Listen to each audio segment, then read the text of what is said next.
오늘은 야베스의 기도라는 제목으로 신년 첫 주일 예배를 하나님 앞에 올려드립니다. 2022년을 출발하는 분이엘 교회가 어떻게 기도하고 어떤 사고방식을 가지고 교회 생활을 시작해야 하는지 오늘 이 말씀 가운데서 그 뜻을 찾기를 원합니다. 이 역대기는 각 시대, 이스라엘 각 시대의 말씀을 여기 적어 놓았고요.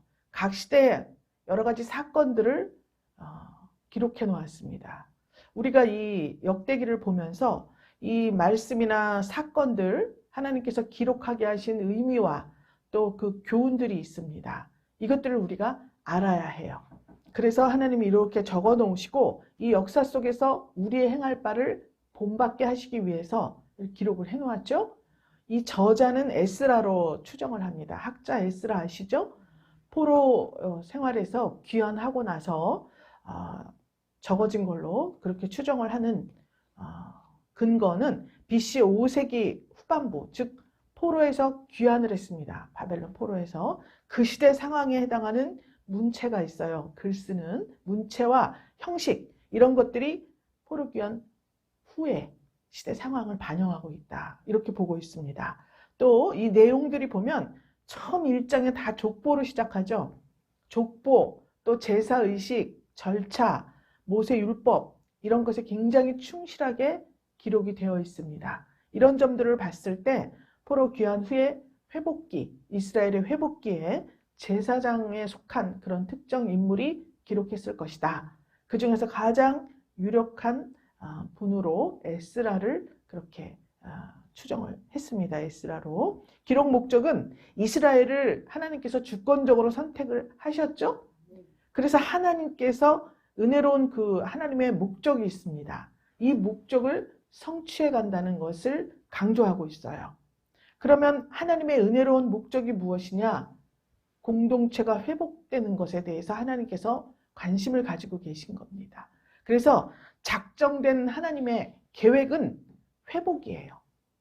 자, 에덴 동산에서 아담이 타락을 하고 우리가 그 본성을 이어받아서 우리는 타락된 인생이라는 삶으로 시작했습니다. 그래서 하나님께서 예수님을 보내셨죠? 예수님을 우리의 구주로 영접을 하고 우리의 삶을 회복시켜 나가는 거예요. 주님께서 다시 오실 때까지. 그래서 그 하나님의 계획을 이루어가는 그 모습을 여기에 역사 속에서 우리는 찾아보아야 한다는 말씀을 하고 있습니다. 이 역대기서의 역대상하의 특징은 족보로 시작했다는 거예요. 1장 1절 한번 보실까요? 역대상 1장 1절에 보면 아담부터 나오죠. 아담부터 저 뒤에 가면은 아브라함까지 나옵니다. 자, 아브라함, 이삭, 이스마엘, 또 이스마엘은 하나님의 메시아 계보가 아니기 때문에 야곱과 에서 있지만은 12지파, 야곱의 아들들로 12지파 나오죠. 12지파 중에서 유다 지파에 대해서 4장에 써 있습니다. 4장 1절 보시면 유다의 아들들은 이렇게 나오죠. 자, 베레스하고 쌍둥이가 세라였잖아요. 그런데 예수님께서 베레스의 혈통을 통해서 나와요. 그렇기 때문에 족보를 통해서 나오기 때문에 베레스에 대한 족보가 쭉 나옵니다. 그래서 이렇게 그 중에서도 하나님께서는 유다 지파를 택하셔서 이스라엘 민족의 정체성을 회복시키려고 계획하셨다는 것을 말씀하고 있습니다. 이스라엘 백성들이 바벨론에 의해서 성전이 무너져 버렸죠. 포로로 끌려갔습니다. 그래서 거기에서 70년을 살면서 자신들의 정체성을 다 잊어버리고 말았어요. 어떤 정체성이냐? 하나님의 백성이라는 그런 정체성을 잊고 살았습니다. 그래서 이방 나라의 포로로 살면서 그 나라의 문화와 그 나라의 사상이나 이런 것들을 받아들였어요. 그래서 하나님의 백성은 어떠해야 한다는 것에 대해서 잊어버렸습니다.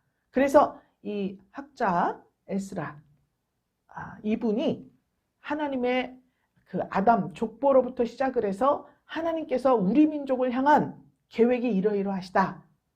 이렇게 저렇게 역사하셨다. 이런 것들을 다 기록해 놓은 것입니다. 그래서 이 역대상을 바라보는 우리의 마음은 하나님께서 구속 역사를 이루시기 위해서 이스라엘 백성 중에서도 유다 지파를 택하셨어요. 그리고 유다 지파에서 나신 다윗 왕의 후손에서 메시아, 즉 예수 그리스도가 탄생하도록 준비를 하신 거예요. 만약에 하나님께서 여러분들을 향해서 어떤 계획이 있으시다면 태초부터 계획을 해놓으셔요.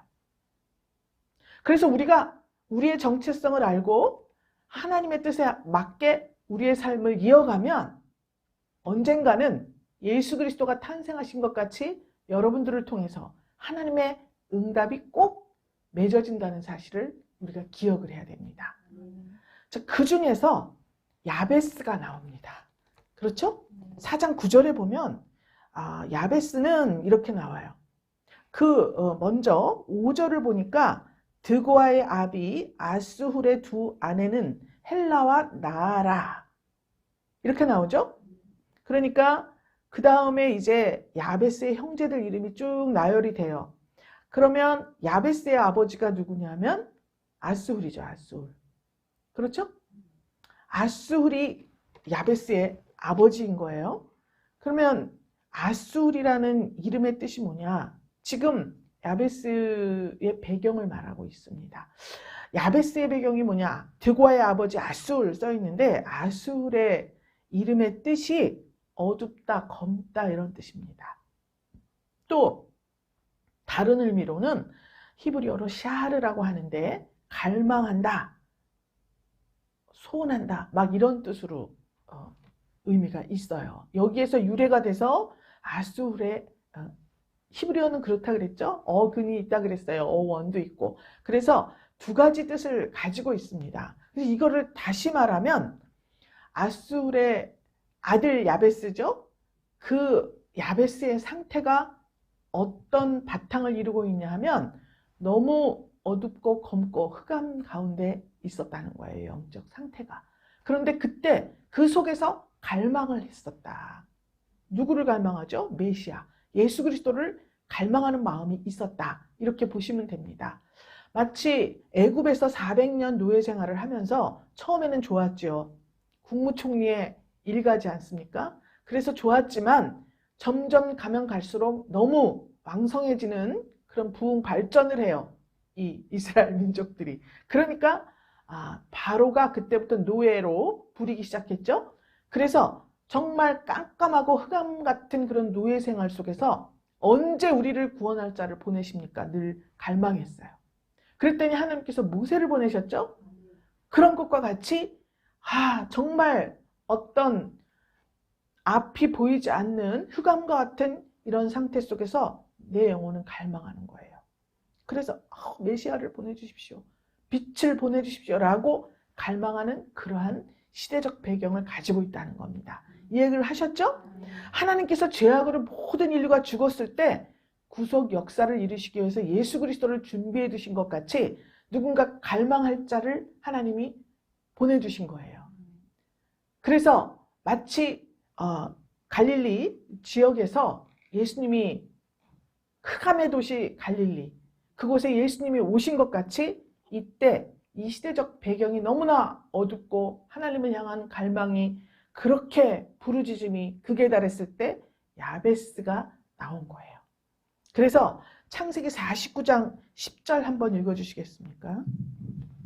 홀이 유다를 떠나지 아니하며 치리자의 지팡이가 그 발 사이에서 떠나지 아니하시기를 실로가 오시기까지 미치리니 그에게 모든 백성이 복종하리로다. 아멘. 자, 보세요.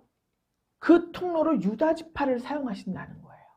그 홀이면 왕이 가지고 있는 규라고 하죠. 이것이 치리자의 지팡이가 떠나지 아니하시기를 언제까지냐면 실로가 오시기까지라 그랬습니다. 그러니까 즉 다시 간단하게 이 구절을 보면 끝까지 함께 한다는 거예요. 아멘. 하나님 끝까지 함께 하셔서 반드시 하나님의 뜻을 이루신다. 이게 그 내용이에요. 한마디로 말을 하면. 있습니까? 아멘. 여러분들은 어떤 약속을 받고 또 어떤 소망을 가지고 계신지 여러분 하나님이 그 소망을 이루기까지 끝까지 함께 하신다는 것을 믿으시기를 주님의 이름으로 축원합니다. 아멘. 이스라엘 모든 민족이 영적으로 암흑시대를 살고 있었죠? 왜 암흑시대를 살게 되었는가? 자기들의 상황, 자기들의 환경, 거기에 맞추어서 스스로 판단을 해서 살고 있었기 때문에 정체성을 잊어버리게 된 거예요. 믿습니까? 아멘. 이래서 그래요, 저래서 그래요, 어째서 그래요. 계속 자기의 어떤 상황을 합리화시키는 그런 사고방식이에요. 그 사고를 가지고 판단해서 삶을 살기 때문에 점점 하나님과는 멀어지는 거예요. 그래서 하나님의 말씀은 사라져버리고 순종하지 않았던 시대입니다. 그때 아술 어둠 가운데서 갈망하는 자가 나타나서 야베스를 나오게 합니다. 자, 마태복음 4장 15절 16절 한번 읽어주세요. 스불론 땅과 납달리 땅과 요단강 저편 해변길과 이방의 갈릴리여 흑암에 앉은 백성이 큰 빛을 보았고 사망의 땅과 그늘에 앉은 자들에게 빛이 비추었도다 하였느니라. 아멘. 자, 이건 마치 신약시대에 예수님 오신 것과 같아요. 야베스의 출생은 종교적으로 윤리적으로 이방인들의 영향을 가장 많이 받은 지역으로 갈릴리예요. 그래서 요한복음 7장 52절 한번 읽어주세요. 저희가 대답하여 가로되 너도 갈릴리에서 왔느냐 상고하여 보라 갈릴리에서는 선지자가 나지 못하느니라 하였더라. 아멘. 자, 갈릴리에서는 선지자가 절대 나지 못한다고 그렇게 알고 있었어요. 이 요한복음 7장은 명절 끝날, 즉 초막절의 끝날에 예수님께서 많은 사람들 앞에 서서 말씀을 선포하셨습니다. 누구든지 목마르거든 나에게 와라. 마셔라. 내게로 와서 마셔라. 그러면 그 배에서 생수의 강이 흘러나리라. 막 설교를 하신 거예요. 그랬더니 거기 있던 사람들이 이거 참으로 선지자다. 혹시 그리스도 아니냐? 막 이렇게 예수님의 말씀에 은혜를 받았습니다. 감동을 했어요. 감동을 하니까 정말 선지자다, 그리스도다. 사람들이 막 그렇게 말했습니다. 그랬더니 항상 반반이에요. 그렇게 은혜를 받은 무리들이 있었는가 하면 옆에서 야, 생각을 해봐라. 갈릴리 같은 동네에서 어떻게 선지자가 나냐고. 절대로 선지자는 날 수가 없다. 그 동네가 어떤 동네인데 라고 말을 했다는 거예요. 그러면 이 야베스가 도대체 어떤 사람이기 때문에 하나님께서 이 어두운 가운데 빛으로 보내주었는가. 우리 야베스의 기도는 너무 잘 알고 있죠? 아주 야베스의 기도 그러면 우리 잘 먹고 잘 사는 기도예요. 환난을 벗어나죠. 복에 복을 주죠. 지경을 넓혀주죠. 그러니까 막 소유가 많아지고 그때부터는 잘 먹고 잘 살고 평안한 그런 것들을 생각하면서 야베스의 기도, 또 신방을 가도 야베스의 기도. 이제는 끝났다. 고생 끝. 선포할 때 이 기도를 많이 사용하잖아요. 그런데 우리가 분이엘교회가 그동안 기도해 온 것이 있습니다. 70인을 보내달라고 기도하고 있어요. 그러면 이제 2022년에는 하나님께서 보내주실 수밖에 없도록 되어 있어요. 환경이 조성됐잖아요. 아니 무엇을 담기 위해서는 먼저 그릇을 준비하지 않습니까? 그래서 하나님께서 먼저 많은 사람들이 왔을 것을 대비해서 이 어려운 시국에 예배당 또 이런 좋은 의자 이 시설을 아주 좋게 해주셨습니다. 아니 앰프를 주문을 하는데 마이크를 왜 8개나 줍니까? 아니 찬양대 마이크를 8개 양쪽에 4개씩 8개를 줬어요. 아니 사장님 8개 필요 없어. 제가 그랬습니다. 여기서 무슨 8명씩 서서 찬양을 할 일이 있어. 그때 가서 필요하면 또 준비하기도 힘들어. 그냥 미리 해놓는 게 나아. 자기들이 돈 내는 것도 아닌데 그렇게 이 교회는 아주 그분들이 그렇게 주장을 해요. 아주 재료도 최고급으로. 뭐 준비하는 거. 8개씩 여기 지금 대기하고 있습니다. 오기만 하면 돼요. 오기만 하면. 하나님이 이렇게 준비해 주셨으니까 오기만 하면 되는데 그때가 언제냐? 우리 마음의 그릇이 준비되었을 때예요. 여러분 우리가 김장하려면 어떡하죠? 김치냉장고부터 준비를 해야죠. 한 해 김치냉장고 없이 김장을 했는데 플라스틱 통에다 쭉 담아가지고요. 베란다에 내놨어요. 먹지도 못했습니다. 다 쉬어 빠져가지고. 그 다음에는 어떻게 했을까요? 무리를 해서 김치냉장고를 하나 장만했습니다. 그 다음에 김치냉장고 안에 김치통이 있잖아요. 없었으면 통을 먼저 준비를 했겠죠. 배추 사기 전에. 그리고 준비를 먼저 하는 거예요. 그렇게. 그러니까 준비를 다 해놨으니까 그렇게 하고 나서는 할 일이 뭐죠? 그릇 준비 다 해놨어요. 아, 어떤 배추를 사야 되지? 어느 시장을 가야 되지? 또 양념은 뭐뭐 어디 가서 사야 되지? 생각을 할 거 아니에요. 그러니까 지금 그 단계예요. 우리 교회가. 그릇이 다 준비되어 있습니다. 이제 가서 골라오면 되는 거예요. 이렇게 보면 됩니다. 무엇을 준비하는 걸로 비유를 하면. 그러면 이 야베스가 어떻게 기도를 했길래 하나님이 그 구하는 것을 허락하셨더라 라고 기록해 놓았습니다. 그럼 우리가 이제부터 하나님 앞에 무언가를 구하면 하나님은 반드시 허락하실 수밖에 없습니다. 왜 그렇습니까? 말씀에 써 있기 때문에. 아멘. 그렇죠? 아멘. 믿습니까? 아멘. 예, 그래서 우리가 이 야베스를 분석을 해야 됩니다. 야베스는 그 이름의 뜻이 슬픔이라는 의미예요. 슬픔. 또 여기에 보니까 그 형제보다 존귀한 자인데 어미가 슬픔이라고 이름을 지은 이유가 내가 수고로이 낳았다 함이로다 이렇게 적혀 있습니다. 그러니까 야베스는 태어날 때도 엄청난 고통이 있었다는 거예요. 그 어머니가 너무 수고롭게 낳았어. 여러분 어머니의 역할을 지금 어디서 하고 있는 거죠? 교회가 하고 있잖아요. 교회가 올바른 성도, 하나님의 뜻에 맞는 성도를 배출하기 위해서 그렇게 수고롭다는 거예요. 그랬을 때 나았잖아요. 그러면 그의 일생은 이제부터 슬픔을 간직한 자예요. 무슨 슬픔이죠? 세상을 돌아볼 때 슬퍼요. 이 좋은 하나님의 말씀, 이 귀한 생명을 주는 하나님의 말씀을 모르고 사는 자들을 향해서 슬픈 마음을 가지고 있고 그의 일생 동안 예수님께서 이 땅에 오셔서 십자가 지셨잖아요. 그러한 슬픔, 이것을 가지고 있어야 된다는 거죠. 하나님을 향한 소망과 사명이 없으면 인생을 슬프게 살 수 없습니다. 잘 먹고 잘 살게 해주세요라는 기도밖에 할 수가 없어요. 그러나 하나님의 뜻을 생각한다면 기꺼이 내 인생을 슬픔 가운데 하나님의 시선으로 세상을 보니 슬픕니다. 그 시선을 가지고 살 수가 있다는 것입니다. 형제보다 존귀한 자라 그랬죠? 슬픔과 고통 가운데 있었지만 하나님 앞에서는 아주 귀중한 사람이라는 의미예요. 영적으로 암흑기 속에 있던 이때에 한 줄기 빛과 같은 존재예요. 예수 그리스도 같이. 갈릴리 흑암의 도시에 큰 빛이 오셨다 그랬습니다. 마태복음에 하나님께로부터 세움을 받고 하나님께로부터 영광을 받고 하나님께로부터 존귀하게 여김을 받는 그러한 사람이었어요.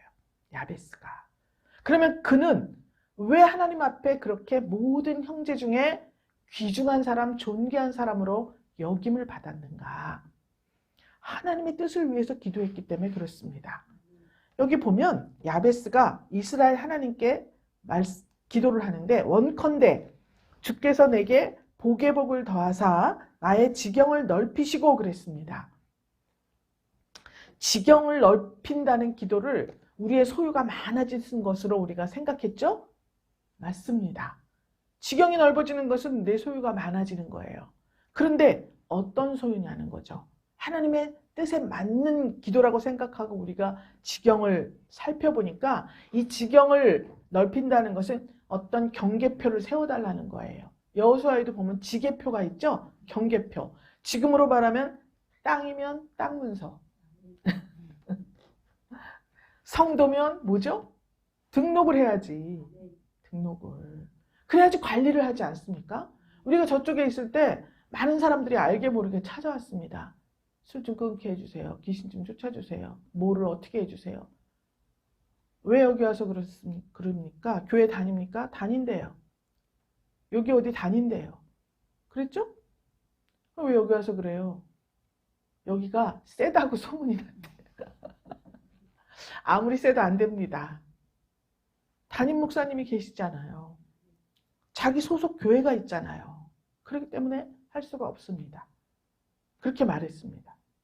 해줄 수 있죠. 물론 다 이 세상의 모든 교회는 구역이지 않습니까? 그런데 내 구역의 식구를 저쪽 구역장이 자꾸 관리를 하려고 그러면 이쪽 구역장이 기분 나쁘지 않겠습니까? 그렇지 않아요? 아니 우리 구역 식구가 우리 교회 성도가 다른 옆에 교회 가가지고 나를 좀 어떻게 해주세요 그러면 목사님이 이게 어떻게 되는 겁니까? 그건 안 되는 일이에요. 하나님이 정해주셨지 않습니까? 그렇기 때문에 지경을 넓혀달라고 하는 것은 내 구역이 돼야 하나님 내가 관리를 할 수 있습니다. 주님은 어떻습니까? 포로된 자를 자유케 하고 마음이 상한 자를 고쳐주신다 그랬잖아요. 그렇죠? 아니 그런 사명을 우리에게 주셨어요. 그러면 내 구역, 내가 관리할 수 있는 어떤 환경을 만들어 주셔야 되는 것 아닙니까? 이 기도를 한 거예요, 여러분. 지경이 넓혀져 있는 게. 그냥 우리가 육신적으로 보면 나의 소유가 많아지는 거예요. 똑같아요. 영적으로도 나의 소유가 늘어나게 해달라는 이야기를 기도를 하고 있는 거예요. 그런데 고통 가운데 살고 있던 사람, 오직 하나님을 의지하고 오직 하나님께 기도를 했다는 거예요. 하나님 뜻에 맞는 기도를 했다는 거예요. 그러니까 내게 복을 주시는데요. 어떤 복을 주시냐면 구역을 좀 정확히 정해줘서 경계표를 좀 세워주십시오. 하나님. 이렇게 기도를 한 거예요. 이게 분일교회가 해야 될 기도예요. 여러분. 믿습니까? 내 구역이 돼야 관리를 할 수 있습니다. 라고 아무리 쎄면 뭐하고 아무리 신령하면 뭐합니까? 내 구역에 사람이 없는데. 그렇지 않습니까? 하나님, 분일교회의 지경을 넓혀주십시오. 그게 복이라는 거예요. 야베스가 생각하는 복이 그거예요. 그래서 삶의 고통을 호소하면서 유리 방황하는 자들이 이 분일교회에 등록해가지고 관리를 받고 지도를 받을 수 있도록 주님, 우리의 지경을 넓혀주십시오. 첫 번째로 이 기도를 해야 됩니다. 이제 먹고 사는 것, 뭐 그런 분은 없습니다. 분일교회. 그렇지만 이런 것보다도 우리가 마음을 하나로 모아야 돼요. 그래서 집중을 해서 분일교회의 지경을 넓혀주십시오. 라고 첫 번째로 기도를 해야 될 것입니다. 우리 이렇게 하실 수 있죠? 자, 그 다음에 요한복음 18장 9절 예수님께서 말씀하셨습니다. 이는 아버지께서 내게 주신 자 중에서 하나도 잃지 아니하였사옵나이다 하신 말씀을 응하게 하려 함이러라. 아멘. 예수님께서 겟세마네 동산에서 기도를 하셨습니다. 그리고 이렇게 계시는데 가룟 유다가 군대와 대제사장의 종들을 데리고 왔어요. 그래서 내가 입 맞추는 사람이 예수님이다. 짰죠? 그래서 왔습니다. 그랬더니 옆에 베드로가 어떻게 했죠? 칼을 뽑아두고 대제사장의 종의 귀를 내리쳤습니다. 귀가 잘라져 나갔죠? 그 예수님께서 뭐라 그러셨어요? 돌을 붙여주셨습니다. 야, 아버지께서 내게 주신 자 중에 하나도 잃지 않게 하려고 내가 주님의 말씀을 지금 여기에 현실로 나타나게 하려고 내가 지금 이 십자가지로 내가 잡혀가야 되는데 네가 옆에서 왜 그러느냐. 지금 이 말씀을 하신 거예요. 그러니까 예수님께서는 영혼의 경계표를 딱 세우셨어요. 내게 소속된 자, 그들을 위해서 나는 십자가 죽음을 실행해야 된다. 이렇게 말씀하신 거예요. 여러분, 예수님이 온 인류를 위해서 오셨죠? 그런데 온 인류가 다 예수님을 영접했습니까? 아니에요. 당장 12제자 중에 하나가 예수님을 팔아버렸잖아요. 모든 인류가 아니었다는 거죠. 하나님께서 예수께 속한 영혼들을 정해 놓으셨던 거예요. 그래서 아버지께서 내게 주신 자 중에서 라고 말씀을 하신 겁니다. 우리가 복음을 증거해도 항상 그 예수님이 실제로 육신을 입고 오셔서 말씀을 선포하셨어요. 얼마나 좋습니까? 목마른 자는 다 내게로 오라. 내게로 와서 마셔라. 배에서 생수의 강이 흘러 넘치게 하겠다. 얼마나 좋은 말씀이에요. 그렇지 않습니까?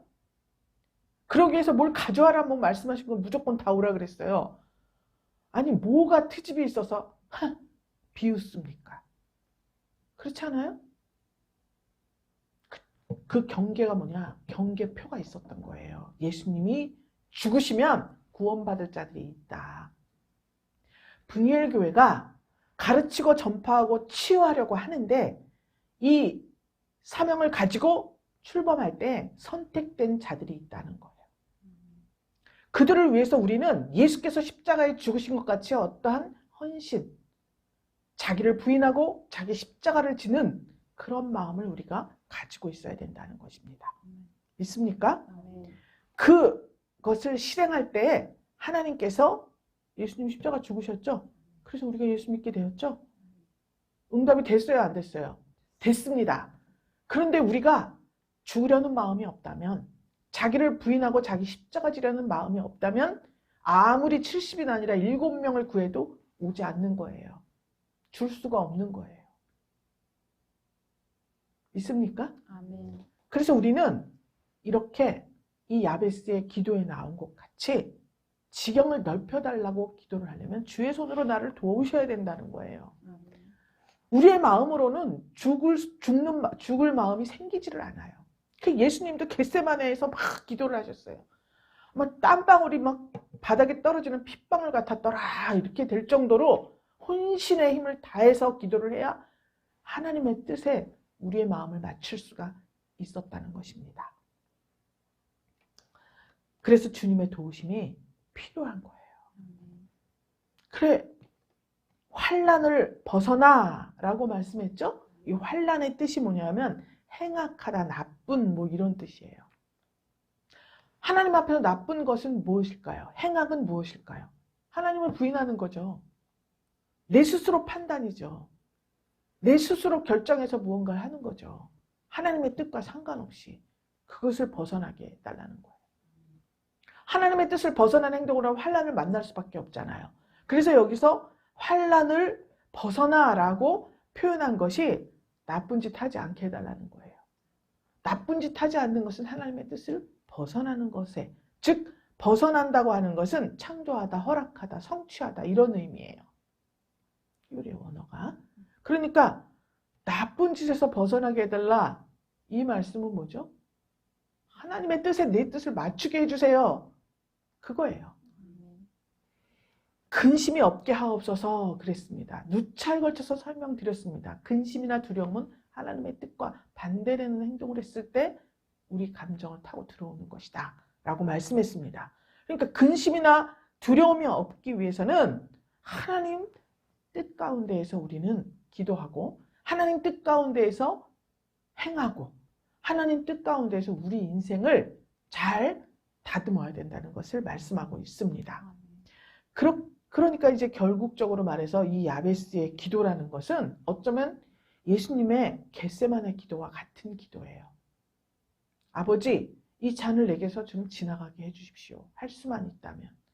그러나 아버지의 뜻대로 하겠습니다. 라고 했을 때 천사가 내려와서 수종 들었다 그랬습니다. 여러분, 하나님이 함께하는 거는요. 이런 마음을 먹을 때 하나님이 함께 하시는 거예요. 주님께서 우리하고 동행을 해주셔야 분이엘 교회가 부흥을 할 것 아니겠습니까? 그러기 위해서는 어떻게 해야 되느냐? 겟세마네 기도와 같이, 야베스의 기도와 같이 하나님의 뜻에 맞는 기도를 우리가 할 때 부흥이 이루어진다는 것을 말씀하고 있습니다. 1월 한 달을 매 주일 부흥회로 따로 모일 시간들이 많이 없으니까 주일에 이제 부흥회예요, 이게. 그래서 5주간 동안 우리가 나아갈 길, 행할 길, 어떤 마음가짐을 가져야 하는가 이런 것에 대해서 이제 부흥회로 하나님께 드리는 겁니다. 오늘 부흥회 첫 시간이에요. 첫 시간에 이제 우리는 이런 사고방식을 가져야 하고 둘째, 셋째, 넷째 주에는 이렇게 하기 위해서 성령이 충만해야겠죠? 성령을 구하는 그런 말씀이 선포됩니다. 즉 야베스의 기도는 오직 하나님의 뜻 가운데서 하나님께서 준비하신 길을 믿고 따르겠다는 것입니다. 그 길이 십자가의 길이든 아니면 더한 것이든 오직 주님의 명령에 순종해서 나아가겠다는 마음가짐을 가지고 기도를 해야 된다는 것입니다. 자, 이제 야베스의 기도에 대해서 우리가 다시 한번 더 깊이 알게 되었죠? 분이엘 교회는 첫 번째로 이 야베스의 기도를 하나님 앞에 드려야 됩니다.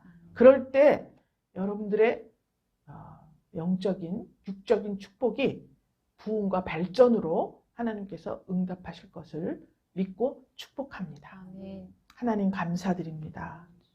하나님께서 선택하신 백성들을 분일교회에 붙여 주십시오. 그리고 그들을 한 명도 놓치지 않고 주님의 자녀가 될 수 있도록 지도하고 관리하고 사랑하게 하여 주시옵소서. 아멘.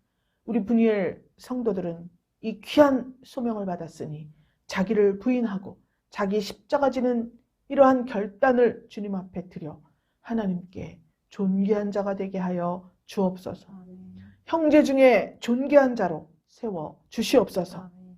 하나님의 뜻을 준행함으로 한 시대 쓰임받는 축복의 통로들이 되게 하여 주시옵소서. 아멘. 축복하며 살아계신 예수 그리스도 이름으로 기도드렸습니다.